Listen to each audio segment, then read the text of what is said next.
All right, well, welcome everybody to this morning or indeed this afternoon's webinar, depending on where you're listening from. I'm really excited about today's webinar. We've got a fantastic guest for you, but we're going to get to him in a moment. Just for those who don't know, I'm Jim Preen, Crisis Management Director at Udo Sentinel, and we make crisis management and crisis communication software.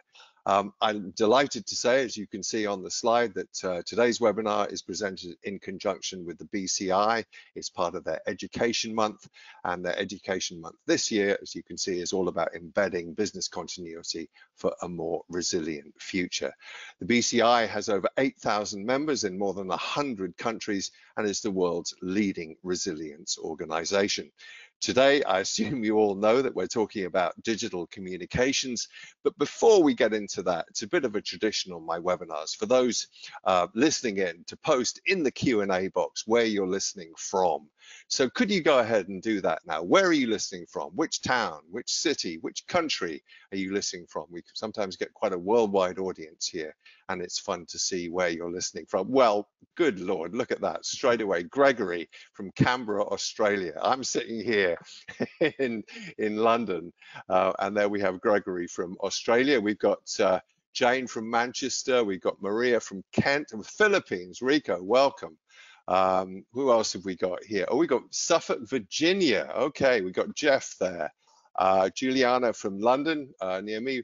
Oh, lots of Americans. It's excellent. Ruthel from New Jersey. Will from Glasgow. Gibraltar. I'm not sure. Ian, I'm delighted you're here. I don't think we've ever had anyone from Gibraltar before. That's a new one for me. Rochester, Danny, yeah, okay, Dan, good to see you there. And British Columbia, Rich, wow, this is fantastic. And Malaya as well. Malaysia, I beg your pardon. Oh, yeah. Sorry, Malaysia. East Sussex, Christopher, Birmingham, yeah. I'm not going to read. Oh, South Africa as well. Well, Tim, I haven't introduced you yet, but you see, you see what we do here. What an amazing audience that is. And Anu from India as well. And yeah, and we got David. David, you seem to, I don't know where you're listening from. Yeah, anyway, there we go. That's what's happening right now. So talking of questions, a bit of a trick on my part here to get you to use that, because we want you to use that question and answer box, because I'm going to be seeking questions and answers from my guest, but I want questions and answers. I want questions and suggestions from you, which I can then put to our guest today. So that's what's happening. I like to make these as interactive as possible. Obviously, I'm seeking my guests' thoughts and opinions, but I want yours as well. And talking of my guests, finally, Tim, you must be wondering when I'm going to get to you. But I'd like to introduce Tim. I'm hoping that you can hear me. I think you can hear me. I'm going to put up a little bit of information about you here on the slide, which hopefully you can see. But Tim, it's a lot more about you than is written there. Could you just introduce yourself briefly to our audience, please? Sure. Hello, everyone. Thanks for dialing in. My name's Tim Lloyd. I own a company called Social Simulator, and we help our clients to think about the way that they're using digital communications for positive reasons, and also in an emergency as well. But my background, as the slide says, is in journalism. I used to work on local newspapers after I left school as a writer and reporter, and then through a kind of quirk of fate, ended up on the other side of the fence in digital communications, as it was then called, in different government departments in the UK. And that was a great time to be there, because it was a great time of change, both politically and in terms of the progress of digital communications. And that's what got me into the business that I run today. Excellent, excellent. Thanks so much for that. Tim, just a quick question so that we're all on the same page here. Maybe this seems like a dumb question, but can we just establish what you mean by digital communications? It's kind of quite a broad church, isn't it? You're right, and it's not a dumb question, because actually I think this is something that'll come out as we progress our conversation. But for me, digital communications is everything from the website that belongs to your organization, through all the transactions that your customers have with you online, finishing up with the kind of traditional digital communications channels, your social media, your email marketing, for example, and internal comms channels as well. So your chat, your intranet, any kind of internal tools, Slack for those of you that use that, that's all digital communications as well. Right. Okay. Well, I'm sure we will be talking a lot about this as we go ahead anyway, and so the picture hopefully will become clearer as we do. Now, before I put my first question to Tim, I've got some questions for you guys as well. I'm going to launch a series of polls throughout today's event. And my first poll here, I'm going to launch this now, and I really hope you will vote on these polls for us, because it sparks some interesting conversations, and that's why I'm running these polls. So please, could you vote on this now? Okay, people are voting. Here we go. The numbers are going up. So which department do you work in? Do you work in internal comms, external comms, both internal and external, or perhaps you don't work in comms at all? What do we got? 67%. Come on, folks. A few more people can dive in and answer our poll question here. Where are we up to? 78%. Can we get a little bit higher? Okay, up to 80%. Okay, last dibs on this, folks. I'm going to close this poll and I'm going to launch the results. Okay, I'm closing the poll now and I'm sharing the results, and hopefully, well, yeah, I don't know, Tim, what do you think? I'm a little bit surprised that the majority of people here actually do not work in comms. Now, I don't know whether this is true, and maybe someone can tell me this on the Q&A form. I have a suspicion it might be that as this is part of Education Month, people perhaps would like to work in comms but haven't made the jump to working in comms yet. Is that true? If anybody wants to answer that question.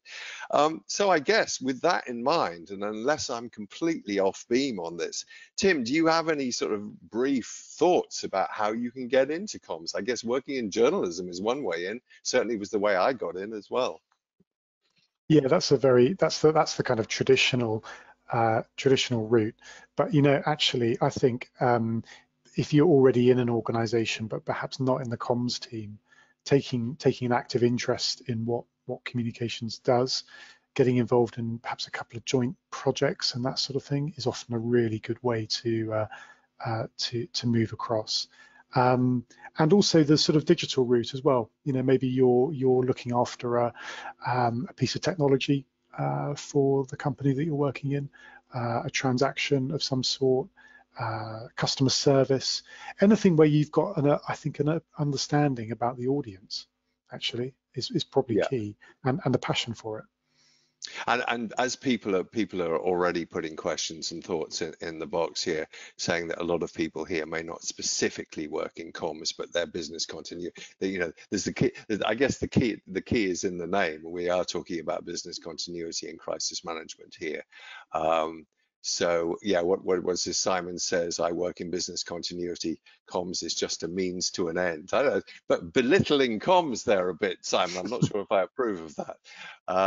And Mary is saying, interested as a BC manager and how comms integrates in BC management. Well, that's a really good point. But so a lot of good points there. Okay, I'm just going to hide those results there. And I'm going to go to my first question to you, Tim, which hopefully people can see there. And it's a pretty obvious one. You started out as a journalist.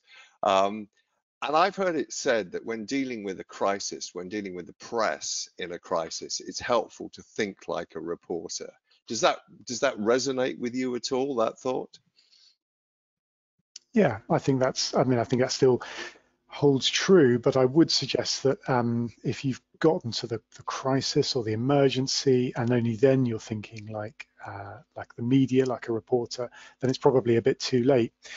I think what is interesting is how media's changed, and I think this is important to understand regardless of whether you work in communications or not. So without casting aspersions, Jim, but when you and I started our career in media and we wanted to go and get Are stories, you we suggesting probably, I'm old? Is that this is a polite way of suggesting I'm old, Tim? Go not ahead, as old sorry. as me, but we had to sort of go and knock on doors and ask awkward questions at public meetings, talk to people directly to pick up any kind of information at all, and maybe a little bit of early 1.0 Googling. But now we've got two problems. One is media organizations are incredibly underfunded and they've sort of struggled to keep pace. So there's less journalists than ever working to cover a much wider range of channels and content formats and that sort of thing. But we've also got more information publicly available online. So from a business continuity point of view, I think it's really important that people understand the role of digital comms, not in reacting, but in anticipating where your problems come from. And for some organizations, that means if you've got data that's publicly available online or shouldn't be publicly available online, that's going to be where a stressed, desk-bound, under-resourced journalist is going to find their next story. So yeah, you do need to think like a reporter, but you need to think about like a reporter in 2021 who is going to go and get the story from whatever they can find out about your organization online. And so that makes obviously the digital presentation, the comms that you put out on your website or online. I mean, that is one of the things that, you know, I think we learned years ago that if you do have a crisis, if you do have a problem, it must be reflected on your website. It must be reflected in how you respond, right? Yeah, right. And also know that, you know, the information that you put out in good faith could be manipulated. Digital comms is also the place where even when there's nothing going on, no problems of any sort, digital comms is the function, if you like, that monitors what people are saying and publishing online and might help you anticipate where things are going wrong. And, you know, customer reviews and that sort of thing are a classic example of digital communications before the emergency, before the crisis. And that's why it's important, I think, to understand from a business continuity point of view, and to that earlier comment about comms being a means to an end, it's kind of Yeah. too late. You know, digital comms is a proactive early warning system. That's probably the best way of thinking of it. Yeah. Yeah. Okay. Great stuff. All right. Let's move on to my next question now. You've done quite a lot of work and still do, as I understand it, with the UK government. I think that's particularly with civil servants, is that right? Or do you That's right. work with Yeah. this? So you worked at the Departments of Health and Business. What were the challenges there? You know, do you have any examples? Do you have any thoughts about, you know, that you can share with us about your time working in those departments, please? Yeah, sure.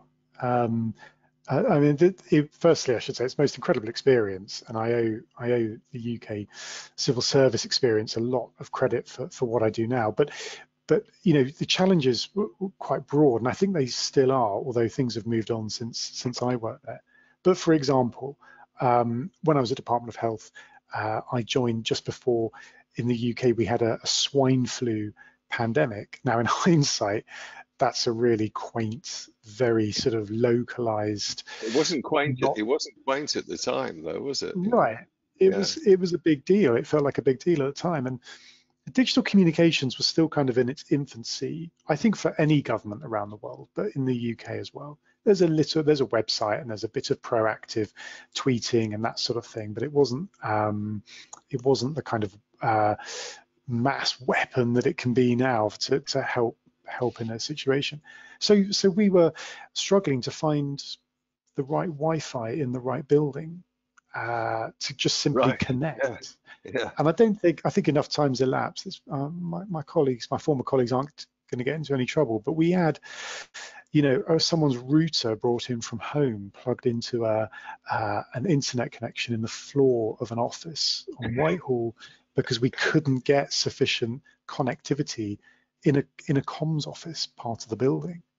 So we were But I mean, using that to get our social media out.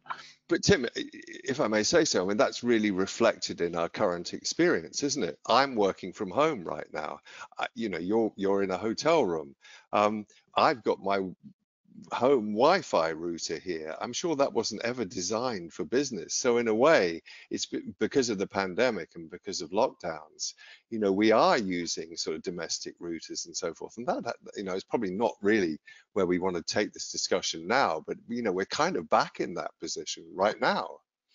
Yeah, well, I think like all these things push a change in technology and how we think of it and how we use it. So again, back in sort of swine flu days, we were using our own phones. There was, Yeah. you know, the lag in terms of governance of the hardware that we use, the channels that we use, was all sort of lagging behind. So that Were was you quite an using interesting time. were you using Twitter then? Was Twitter a thing? Because I mean, I would assume that would be a big channel you would use now in similar circumstances.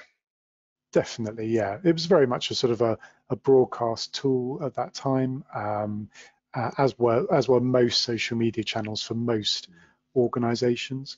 But it was really useful, and I think that was probably the catalyst or a catalyst for UK government in terms of its use of social media. Thereafter, the gates opened and it became, a much more kind of important part of our sort of portfolio of communications channels.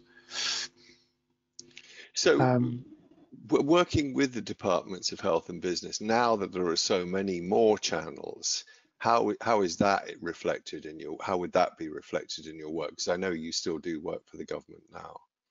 yeah, well, I think these days, it's much better integrated. Mm. Instead of it being one team sort of slightly sat in the corner and usually a little bit under-resourced, digital cuts through most other communications disciplines. There's better budgets for it. There's greater recognition for digital. So I mean, I think in all honesty, it's changed a huge amount. I Yeah. suspect though that it's still a kind of a servant function to press office, and this is not just a government thing, but I think most big organisations, private or public, are still worried about tomorrow's headlines on or offline. And sometimes that's not a true reflection on how a customer base or a particular community are feeling, and that's still the piece of the puzzle that's missing. Yes, I mean that's an interesting point because I mean the thing that's really changed, I think, in my days when I was a journalist, it's much more of a two-way conversation these days. You know, it used to be that you know, PR would put out a statement or something, journalists would pick it up and broadcast it to the rest of the world. But with the advent of Twitter, with the advent of sort of two-way conversations, it's quite a different environment that we work in now. Would you agree with that, Tim? Yeah, definitely. I mean, expectations around customer Mm, service, for example, are mm. huge. And most people on the call now, I'm willing to bet, will have complained online at some point or another. Not just Twitter, but you've left a negative review on TripAdvisor or whatever the review site is in the country that you live and work. Or you've complained over Messenger or something like that. So I expect to find every single organization that I interact with online somewhere, and I expect to be able to communicate with them Yeah. in the good times and the bad times. Whatever challenges they're going through, that's where I expect to find them. Yeah, indeed, indeed. Well, I'm going to communicate with our listeners right now because I'm going to launch another poll. Give you a break here, Tim. Um, and here's let me just launch this poll here. Here we go. I'm going to launch this poll. So here's the next question for you. Has the pandemic, has COVID and all the fallout from that forced us to look at comms in a different way? Will crisis management plans, will business continuity plans have to change as a result of COVID? Or is, as I hesitate to say COVID going away because it doesn't actually be seem to be doing that, but is everything just going to slip back to normal? So, all right, we're getting quite a few votes here. Okay, keep on voting, folks. And of course, what I'm also going to ask you is if you think it is going to change, what those changes might be. What changes should be reflected in your business continuity plans? What changes should be reflected in your crisis management plans or playbooks? Okay, folks, 72% of people have voted. We'd like to get a little bit more than that, please. Can we get it up to 80? Do you think that crisis comms has changed? Are things different now, and will it have to change in your plans? Okay, folks, we're going to get last dibs on this. Does anybody else want to vote? We're up to 80 now. Okay, I'm going to close the poll and I'm going to share the results with you. So the overwhelming majority of people think that that comms, we do have to look at comms in a different way, and that crisis plans will have to change. And as I say, folks, I'd really like you to put some comments in how you think this change will manifest itself. Tim, back to you. Do you have any thoughts on this, on how comms may change because of the pandemic? Yeah, I mean, clearly it's sort of front of mind for everyone. I think, though, without yet getting into, you know, who has and hasn't done a good job, the big issue I think is around, you know, accountability. So the speed with which we can understand how a country or community is impacted by a virus is really, really important, and then communicating those numbers, you know, honestly and transparently, and in a way that people can kind of vaguely comprehend or understand. So a bit like we were saying with customer service earlier, our expectations are higher now. In the UK, we had a period of regular daily press briefings, which is not something I don't think we'd ever had historically. You know, almost Well, sort of on I'm old enough to remember the Falklands War, and we used to get it there, but that's a long, long time ago. Right. Okay, Sorry, that's a really good example. No. So I think transparency and accountability are sort of two really big ways in which communications has changed. And of course, digital comms has a really, you know, a really important role to play in that, in helping us understand how well a country, a government, or even a business is coping during a pandemic. Indeed, and we're getting some good points here from people. John is saying comms need to keep staff updated more frequently. Crisis plans should follow government guidance and advice and change quickly. I guess you'd probably go along with that. Increase in remote working means different ways of reaching out and sharing information with employees and key stakeholders. And obviously the other aspect of that is the other side of that is people working from home need to have the right training and the right equipment to be able to do their job efficiently. The change, now who's this? This is Yusuf. The change, I believe, in one respect is due to combating the rise of fake news and relating to vaccinations. Well, funnily enough, earlier, in fact, last week I was on a panel talking about fake news, which was a BCI thing. So I would suggest that you guys, if you're BCI members, which you probably are, check out the fake news panel that we did last week, because there's a lot of information about that. Maybe that's something we want to talk about. Just quickly going through these points here. Working from home as the norm presents a lot of IT and security issues. Certainly that's true. Also, well-being as colleagues work remotely becomes a factor of BC. That's a great point too. And it's never been an issue before, so keeping it in touch through a variety of platforms becomes integral to BC plans. Mary, that's excellent. I totally endorse what you're saying there. Tony is saying comms has to be seen as a proactive tool for the C-suite to use to keep stakeholders and staff informed. And David, Hackney had a major cyber attack in the middle of COVID, and I remember that as well. The town hall was hacked there. I remember, I think I wrote something about it. So good points there. Tim, anything from that you want to pick up on, or are we good with that? I just endorse the internal comms piece. I think this is hopefully the moment where internal comms finally gets the recognition it should have had for a very long time, and the Yeah, profile. I always make the point when this arises, or when an emergency or crisis arises, that people are always very worried about external stakeholders. But I'm of the firm belief that comms starts at home, if you will, and actually communicating with your staff initially is the most important thing. I mean, you may need to do both, but internal comms in a crisis, I think, it's your staff who are going to get you through whatever the crisis might be. And what you don't want is them picking up a lot of fluff and stuff on social media, which is not relevant. So they need good, dispassionate advice from. I'm doing too much talking here, Tim. It's you that should be doing the talking. Next question. Now you're a consultant, and I think you work at the Cabinet Office. And I've been a consultant for many years, and I'm quite interested to hear how that dynamic works. Sometimes being a consultant and coming in, you can hit a bit of resentment and kept at arm's length, but I'm sure you're not. My question is it difficult for an outsider to make a presence felt?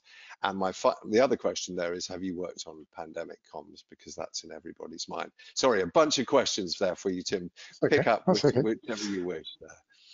Well, we're a team of consultants, I suppose, and the advantage we have is that we're usually always coming in to deliver a specific project, and it's usually skills training, and our whole USP is about practical skills training as well. So I think if you talk to anyone and say we're going to help you get better at something, or we want to help you solve a particular day-to-day problem, then most of the time that's fairly sort of welcome, I think. And personally, one of the things I've really enjoyed about the past sort of 7 years or so now, working at the Cabinet Office and in other places as well, is that actually having an outside voice inside, as it were, you often get heard a little bit more closely than when I was internal and writing lots of papers and making bids for bits of budget and new projects and that sort of thing. You tend to sort of have a lot more impact a lot more quickly coming from an external point of view, and that's really useful from a sort of a business continuity and preparedness point of view, because it gives you a license to come in, make some very clear, hopefully reasonably evidence-based recommendations, and follow through with the kind of practical changes that are needed to make a plan better and more actionable should the worst happen. So that kind of external perspective, and coming from that external perspective, I find it even easier than when I worked on the inside. In my experience, it can cut both ways, but I'm pleased to hear you say that. That's fair great. enough. Yeah. Now, something really interesting has come up here, and I'm going to put you on the spot here, Tim. Renee has come up with a really interesting point. We have already created more WhatsApp groups for emergency incident and amended the comms process flow and our BC plans. Now, what's your thought about this? Because I have some thoughts on this. What do you think about using WhatsApp in an emergency, in a crisis? I don't really have a problem with it. I think there is always this sort of tussle about what platform should we or should we not be using to communicate. And I very firmly believe what will win is the platform that we as individuals are most happy using day to day. And that's what's amazing about WhatsApp. Or for some of you dialing in from parts of Asia, you'll be using Line, Telegram, WeChat, perhaps as an equivalent. That will always win out. And when we go and do exercises and the IT team say to us, I know everyone's got to use WebEx or everyone's got to use Teams or whatever it might be, fine, but unrealistic. The technology is way ahead of kind of corporate IT, corporate governance, and generally it's way ahead of business continuity plans as well. So adoption always comes back to whatever we've got in our pockets, whatever we're happiest using. And no one apart from WeChat for example, can match WhatsApp for ease of use and low barrier to entry. So that's what we're going to pick up in an emergency. I totally hear you, but can I put a contrary view to you, Tim? I totally get it, because we all know how to use WhatsApp. We all use it with our families and friends and so forth. Well, I suppose I should speak for myself, but I certainly do. But my opinion is, and I know it's an uphill battle, and you can tell people that they should use other platforms, but you know, people will use what they use, and I get that. But there are problems with WhatsApp. The major one is that there's no corporate oversight. That nobody, if people don't want to share their conversations with the company, they don't have to, and it's not immediately evident. And there are all these stories about people who are in WhatsApp groups. They go to work for a competitor, keep their mobile phone, and are still in a WhatsApp group from the people that they used to work at. And also in a crisis, if people perhaps are not happy about a decision they took, it can be deleted. So it's not an ideal tool for any kind of post-crisis evaluation. So that would be my hesitancy in using WhatsApp in a crisis. But I'm fully aware of just telling people not to use it. You're on a bit of a hiding to nothing, but I do think it's not a perfect tool for managing a crisis. No, I agree. But I think this is an issue about organizations and the trust that they have in staff, and accepting that, the world's changed. We're networked in a way that was unimaginable even 10 years ago, and I just don't think there's a sort of a tool or a piece of governance in the world that can outpace people's online behaviors. But I mean, I completely understand where you're coming from in terms of the record keeping and the oversight. I have seen a lot of businesses do a good kind of hybrid model, a very official decision making. Escalation between bronze, silver, gold, for example, is on the official platform, but the back channel, the kind of swapping of contacts, general sharing of information, always kind of gravitates off to WhatsApp. Or its equivalent in other parts of the world. Okay, all right, good. There's a question from Yusuf here, which I'd like to put to you, because I think this would be helpful to our listeners. There are many challenges of communicating during the golden hour of a cyber attack. We're onto cyber. How do you go about integrating a really good digital comms strategy in response to a cyber attack as part of activating business continuity? Any tips in those early minutes of a crisis? I guess speed is one of them, Tim, but over to you on that, please. I think that's right. To be honest, I'm never sure if I fully agree with the golden hour thing. No, I think it's gone. I think it's probably gone. Yeah, but I think clarity in a cyber incident, clarity about the number of people affected, and agreeing on what the kind of the maximum worst case scenario might be, in order that you can be upfront with people about the size of the impact. Where this seems to go wrong for a lot of organizations has been to use the golden hour and say, okay, 30,000 people, your data's been lost. And then a day later, actually, it's 100,000 and 150. I think you can always go back later and say, actually, it was only 5,000 or something like that. But getting to a number that everyone feels reasonably comfortable is beyond correct, is the worst case scenario. That is really, really important. And reflecting that in your online comms, is crucial. I mean, certainly with something like a cyber attack, it is, I'm aware, incredibly difficult, because if you go too early, you may not have the facts, and you may not be able to, and the facts may change as well, the information may change. But also, if you go late, then people just say, well, you're sitting on the story. You're not. Why aren't you telling your customers what's going on? So you're damned if you do and damned if you don't, in a way. Yeah. Well, to think about it another way, the speed element here is it's not speed because of digital, because of the speed of social media.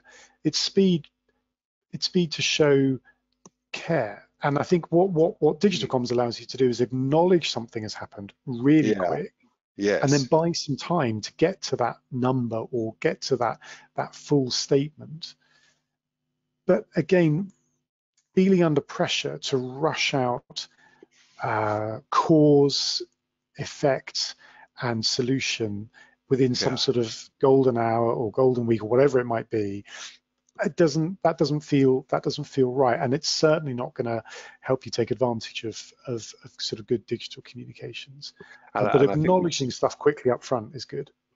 I think yeah, absolutely, and I think we should just say for anybody who's new to digital comms is that never speculate on anything. Speculation will lead you into into deep and ugly water. But yes, yes, that's great. Okay, what's David saying? David says agree with the heads up to staff, yes, and interested parties. So keep, keep your, particularly in something like a cyber attack, where internal comms are incredibly important, that people should watch out for any kind of phishing emails and so forth, and staff should be kept up to speed with what's happening. And what's Simon saying about speed? What would you consider the optimal reaction time for an incident such as a cyber attack, for example? Our comms department aimed for 15 minutes to start putting out fires. I mean, obviously you have to let the regulator know in the UK within 72 hours, although having spoken to them, they expect to know earlier than that. Tim, any thought about this? 15 minutes sounds quick. I think 15 minutes is fair. I think that's something that we would, endorse with the people Okay. we're working with. But again, that's an acknowledgement that something's happened. It can be, fairly vague at that stage. Hopefully you haven't got too many fires to put out within 15 minutes, externally, I mean, but you never know. Just to go back to the previous comment as well, Yeah. I think, yes, heads up to internal comms, that's really good. We were saying earlier, how important internal comms is and always has been, really. But from a digital point of view, you must always remember that once it's on internal comms, it kind of may as well be on external channels as well. Yeah, internal and I've got great external. faith in people, but if you're running a big organization, it will always leak. So it would be naive to say, we're going to brief staff on this, and then we're going to go to the media a day later and talk to them. Once it's out, it's out. And I think it's worth making the point here, Tim, as well, that journalists these days, well, the ones I know anyway, if a story is breaking, they're on their Twitter feeds the whole time, and they're looking for people close to the story. And if you're tweeting about it, you can expect a call from a journalist. So that might come as a surprise to some. Just very quickly, just a question there, did you do any work on pandemic? Have you done any work on pandemic comms recently? My colleagues did last year. They went and spent several weeks with the NHS in the first lockdown, which was a great kind of experience for them. And hopefully we were able to bring a little contribution to the work that was going on from NHS England then. I haven't directly, Okay. but obviously I'm a keen observer of everything that different countries are doing. Okay, that's great. Tim, I'm going to fire a quote that you made back at you. I wonder if you can Right. remember making it. You've said that there's often a business continuity gap between preparedness and actually having boots on the ground. What did you mean by that? And do you have an example you could share with us about that? Yeah, I mean, very simply, this is, I do remember saying this now. I'm glad I remember it. Yeah, this is about that sort of situation where an organization has a plan, Yeah. and it's beautifully prepared and easy to access and read and understand, but it doesn't really sort of bear any resemblance to the current state of the organization or its capacity to deliver that plan. What So you mean it's not been updated, or it's not relevant to the current state of the organization. Is that what you're saying? yeah, or in the detail, it can be a little bit ideal world. So it says in the event that X happens, we will publish Y online. Okay. But what about if that happens, if that requirement's needed overnight? Or let's say it's day 32 of an ongoing incident.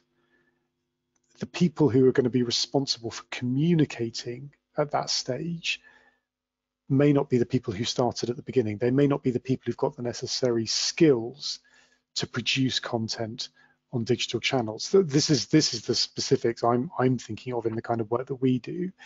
You know, hard-pushed digital comms teams are on their break, they're on holiday, and contrary to what I was saying about, you know, government departments earlier, not all organizations have a bedrock of digital skills throughout all their communicators.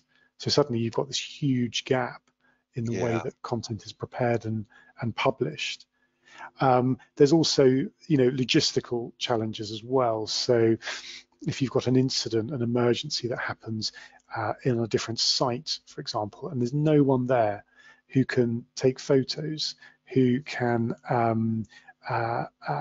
understand the scale of what's happening and communicate effectively the steps that are being taken, then you've got that sort of literal, you know, that geographical lag and that time lag between where something's happening and where it needs to be communicated from. And these are the sorts of things that I see as sort of a you know, quite common gap between plan and actual preparedness. Okay, good. Yusuf has made a comment here. Let's just see what Yusuf is saying here. Just a comment, maybe effectively selling the importance on regular workshops to review your digital comms strategy as part of your business continuity program, perhaps to address that gap. That sounds like a smart idea to me. Yeah. I'm all for that. Yeah. Okay. Well, now here's an interesting one from David. Plans are normally huge, which looks like a thesis, but not practical. I've written our 100-page arrangement down to 15 pages. Good work, David, with helpful contact lists. Emergency planning team has radios and vehicles to constantly respond. And this is where we could get into just a brief discussion, the difference between a business continuity plan and a playbook, a crisis management playbook. Are you a fan of playbooks for like sort of cyber attacks or a terror attack or something like that, Tim? Is that something you would comment on? Yeah, I mean, I am a fan of them in the sense that I think, frankly, they often sound more interesting to people and a little bit more accessible. It's a bit of word of the moment, or at least the last couple of years. You know, have a playbook for everything, and that I don't mean that in a disparaging way, because if it gets people engaged and interested in a plan or a set of plans, then that can be no bad thing. But I mean, we see this with so much. It's sort of cyclical, isn't it? There'll be a different way of presenting a plan in a few years' time, and it'll be called something else. Yeah, I don't know but I mean, what we're addressing here is a very fundamental difference. So you have a BC plan, which is a generic plan, which should be able to deal with any circumstance, whereas then you have, you know, a playbook that addresses particular specific issues. I mean, I quite like playbooks myself, and I've written a few of them. I quite like them, and largely because they're a bit shorter. And I totally agree with David on that. These massive plans are very difficult to digest. But I do remember being at a conference once, and I think it was an airline conference, and it was someone from an airport told me I was completely wrong and showed me this massive tome of how to get their airport out of trouble. And I did feel perhaps I was a bit out of my depth there. So, but I think if the playbook is a way of getting into the plan, if you've got a team of people who are worried about cyber or worried about a particular type of emergency, but they're never going to look at the business continuity plan, in my experience, or not familiarize themselves with it regularly, then having the playbook that presumably will plug into the plan at the appropriate places is a way of getting them involved and engaged. And I think that's the most important role that the playbooks have in most organizations. Indeed. Interesting question here. In fact, Manoj, I may be pronouncing your name wrong, and I do apologize if I am, but he has led me perfectly with this question to talk about tests and exercises, because that's precisely where I wanted to go. And in fact, hold that thought, because here's my next poll coming up, which is all about this. I'm launching a poll now. And the question, as you will see there, because of the pandemic, because of lockdowns and so forth, has the appetite for training and simulations diminished? And there you go, very simple question. What's our listeners, our audience, yeah, they're already responding to this. What's your thought, folks? And I'm going to ask Tim this question as well, because he's all over trainings and simulations. So what's your thought here? Have they been affected? Have there been a diminution of training and exercises because of lockdowns? And we've got 60, few more people to vote, please. 60% of people voting. Anybody else want to vote on this one? I think I'm going to close it down now. Please vote. Okay, anybody else? People are diving in as I'm telling you I'm going to close it. Anybody else want to vote on this, please? Okay, I'm closing the poll. I'm sharing the results. And okay, I'm slightly surprised by that. Yes, people think that training has diminished 30%, but the overriding one, 68%, are saying that they don't think it has. I assumed it might have been the other way around. Tim, you run a lot of training and so forth. How's it been for you in the last 18 months, 2 years? I think it's been busier than ever, actually. Well, Obviously we had a little bit of a dip at the beginning of last year in the UK in terms of our UK business, but that was just people, I think, froze a little bit and were like, well, can we still exercise and simulate remotely or not? And I think we've proven, 100-fold that you can carry on doing, remote simulations and exercises and do those really effectively. What I'm particularly interested in is the number of exercises sort of completely unrelated to COVID, okay. because I think there's a good and well-placed emphasis from lots of organizations on not forgetting about the other things that can impact us at the moment. That cyber, we've talked about, all the reputational issues are still out there as well. So all these things need thinking about alongside the prospect of new variants of COVID and spikes in infection and that sort of thing. Okay, all right, great. Well, we've got a few points here. Christopher's saying the appetite for training has increased. Good. Just a shame it wasn't the case pre-COVID. Okay, I don't know what industry you're in, Christopher, but hopefully you will be doing lots of training, because we love to see that. And Simon is saying we've done more exercises and testing because of the higher profile of business continuity during the pandemic. I guess that echoes what you've just been saying there, Tim. Okay, COVID is, Mary's saying COVID has driven more of an appetite for training. I mean, the only thing I would say about this, though, folks, it is going to be a lot of online training, isn't it? I mean, how many of you are actually doing training exercises? For me, having been in crisis management for like 20 years and stuff, the traditional training is, to have a bunch of teams in separate rooms and you run a whole exercise in that manner, as I'm sure you've done, Tim. But now, certainly the training exercises I've been involved with have largely and continue to be online. Actually, I'd like a response to that from you guys listening. Are most of your training exercises done online, or are you meeting in rooms now? Is it starting to shift back to what it was? I would be interested to hear that. What have we got here? Tony's saying impetus is needed to encourage teams to plan and exercise for non-COVID related disruptions, just what Tim was saying.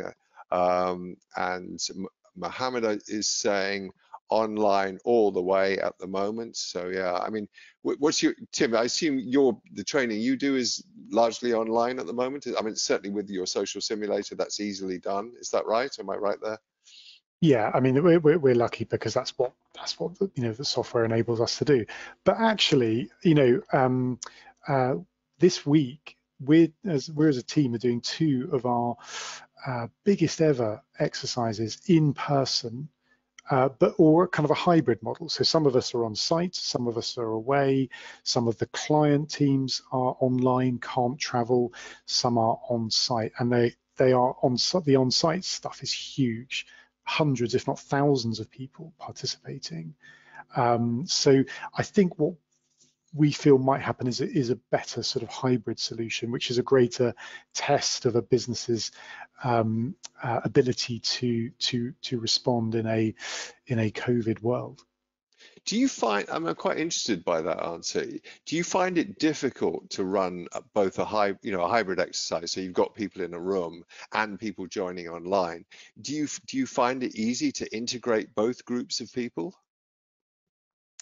Yeah, yes, I think, but it takes a little, it's a different way of thinking about Yeah. roles and responsibilities, phases and shift handover. So I think this is something that is quite interesting, is that it might force organizations who are kind of reliant on, a core team who would just work 24/7 until the incident was over and the fridge was full of pizza and they were just going to power through it. I don't think that's so much of an option anymore in some scenarios. And actually, there's a better solution now where people can be virtually sort of shipped in from other offices around the world to help out in a meaningful way.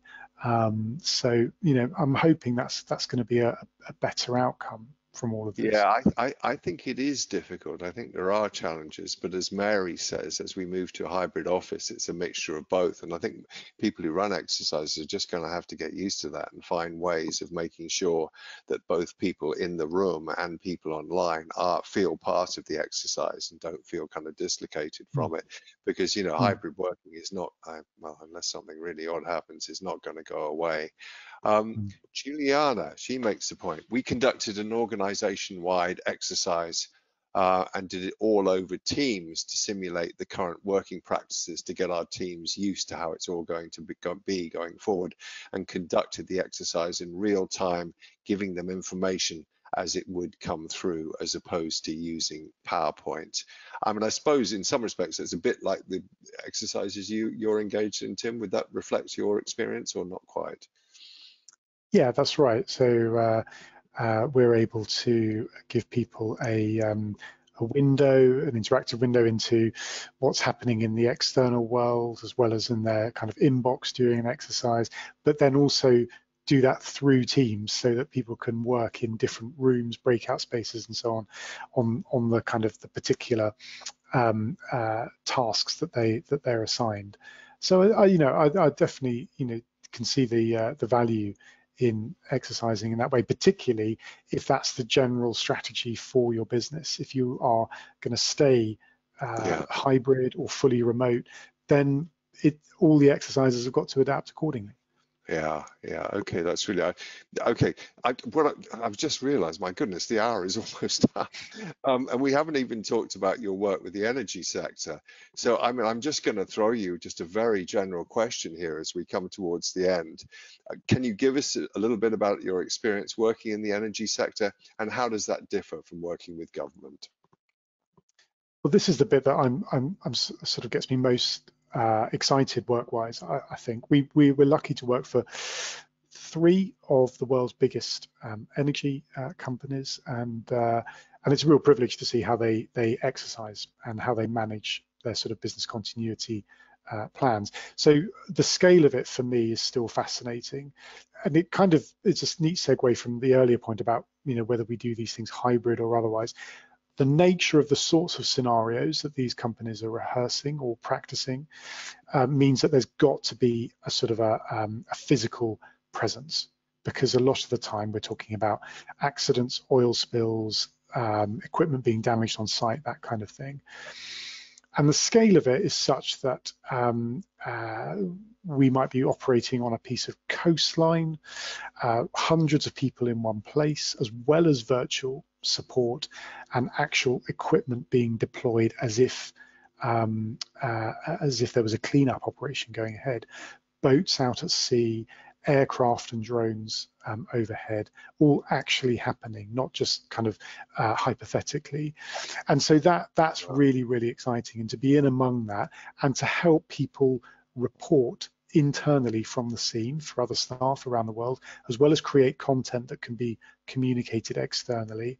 That's really fascinating, and to the credit of organizations that do it that way and are returning to doing it in that way right now. But the scale sounds just extraordinary, the amount of people involved that I mean, do you actually have people on oil rigs and so forth that actually part of the exercise? Is it, I've never done an exercise like that before. I've never done one on a rig. I'm sure they Right. do happen. I think some colleagues of mine have done one in similar circumstances, but usually a major port, a major shipping lane, a natural habitat that might be close to an industrial site that could potentially be threatened, is really, it's somewhere. What I value about the experience is the sites are chosen for their risk profile. It's not just an abandoned lake somewhere, or somewhere that no one knows about or cares about. Okay, all right, great. Well, look, Tim, we're getting very close to the end, so I'd just like to wrap things up a little bit here. And just ask you some general questions, just make any points that you wish to make that can help our audience. Where do people typically go wrong with digital comms, and what can they do to fix it? And what should be finding its way into our audience's crisis plans that often are missing there? Give us some good advice here from your experience, please. I think choice of channels really important. We've talked a lot today about Twitter, but I mean that's just not. That's just a bit of a no-show in some parts of the world and for some audiences. Your business continuity plans are usually focused on safety of staff and employees, and the care of your customers, the audiences that you deal with, and so you've got to have channels that meet those people directly, and that's rarely going to be Twitter, but it is going to be communities on Facebook. It is going to be Instagram in some cases, places where you can reach your audience quickly and easily, and indeed where they can find you quickly and easily as well. So that's one of the kind of common gaps. The idea in a plan that we're just going to tweet an announcement or put something on our website is a nonsense, frankly. It's got to be the right the right channel, and some of that means understanding now what that landscape looks like for your audience, and building a bit of relationship with the places where your audiences go online, the people who administer those spaces, the places where people are already talking about your brand, where you will need to be in the event of an emergency or a crisis. Yeah, you certainly don't want to start using Twitter for the first time at the start of a crisis. So you need to do a lot of this work ahead of time, Tim, I guess is what you're saying, yeah? Yeah, and be prepared to engage. Yeah. It is a conversation, as we said at the beginning. So when you're in those Facebook communities, when you're in those forums or other communities online, you will be asked some questions and you will need to respond to those. It's not just an opportunity to publish a statement or an update, however well crafted that is. Just a comment here from Gregory, actually a question. Business, and this resonates with me. Businesses often have years of fragmented, siloed information from crisis events. Any tips or things to consider when revisiting crisis events to ensure that a safe, no blame culture is maintained? Big question there. Any just a quick thought on that? Yeah, well, I suppose one single source of evaluation from those previous incidents is obviously ideal, and as I think as the question implies, not always available. I've seen some very good sort of books produced by some of our clients that in chronological order, on this date or these dates we had this incident happen, these are the learnings, and that becomes the sort of definitive source that gets picked up for future exercises. Yeah, I'm a big fan of that, and it can just be two sides of A4 or something like Right. that. Just with the headlines, who dealt with it, what the issues were. I think those are incredibly valuable pieces of information which all companies should do. They should take lessons from crises in the past. Okay. I'm afraid, Tim, we're going to have to, yeah, we're out of time here. Thank you, really can't thank you enough. It's been a brilliant, brilliant discussion. I've learned a lot, and we're getting some really nice comments from people as well, saying that they've enjoyed. So thank you so much for joining us and sharing so many insights with us. You've had an extraordinary career, and will continue to do so as well. So thank you Hopefully. very Well, much. thank you for having me, and thank you to everyone who's dialed in and had such brilliant questions as well. I think it's put me through my paces a bit, which is good. And I'm online, obviously, so come and find me on social media if you've got Give other them a hard questions. time, folks. Give them a hard time. No, don't give them a Yeah, hard time. I'm very happy to follow up with anyone. All right, great. Well, look, that's great. That's the end of today's webinar. I should just say that my next webinar is going to be next month in October, where we'll be looking at the tricky topic of internet outages. And I'm thinking here about the Fastly outage, which a lot of you will have heard about, which caused quite a few headlines and quite a few problems. We're going to be discussing that and many other things about internet outages with some special guests as well. So from that, it's goodbye from Tim and it's goodbye from me. So thank you very much indeed for joining us. Bye bye now.